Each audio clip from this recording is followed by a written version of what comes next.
Hello guys, আজকে বানাবো কড়াই পনির।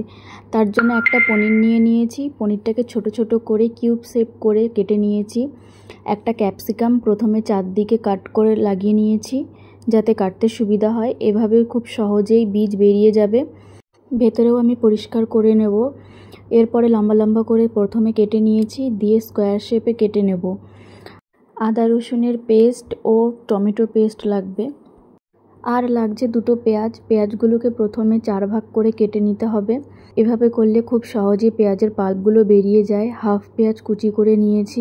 একটা শুকনো মশলা বানিয়ে নিতে হবে। শুকনো মশলাটা বানিয়ে নেওয়ার জন্য কড়াইতে 1 চামচ গোটা ধনে, 1 চামচ গোটা জিরে, 2টো শুকনো লঙ্কা, 2 টুকরো দারুচিনি, অল্প গোলমরিচ, 4টে লবঙ্গ, একটা এলাচ, একটা তেজপাতা ভালো করে ভাজা হয়ে গেলে তুলে নিতে হবে। মশলা ঠান্ডা হয়ে গেলে ফাইন করে গুঁড়ো করে নিতে হবে।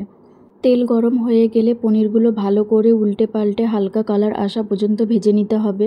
ক্যাপসিকাম ও পেঁয়াজগুলো একটু শ্যালো ফ্রাই করে নিতে হবে। বেশি ভাজা যাবে না, জাস্ট কাঁচা গন্ধটা চলে যাবে সেরকম ভেজে তুলে নিতে হবে। ওই তেলেই হাফ চামচ জিরে ফোড়ন দিয়ে পেঁয়াজ ভালো করে ভাজা ভাজা হলে আদা রসুনের পেস্ট দিয়ে পরিমাণ মতো নুন দিয়ে ভালো করে কষিয়ে নিতে হবে। হলুদ, কাশ্মীরি লঙ্কার গুঁড়ো দিয়ে অল্প জল দিয়ে কষিয়ে নিতে হবে। ভেজে রাখা মশলাটা গুঁড়ো করে দিয়ে দিতে হবে। টমেটো পেস্ট দিয়ে ভালো করে মশলা কষিয়ে নিতে হবে।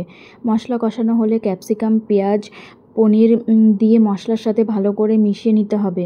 গরম জল দিয়ে ঢাকা দিয়ে 5 মিনিট হতে দিতে হবে। ঢাকা খুলে নুন টেস্ট করে দেখতে হবে। নুন না হলে এই সময় নুন দিয়ে দিতে হবে। ভালো করে ফুটিয়ে নিলেই তৈরি হয়ে যাবে কড়াই পনির।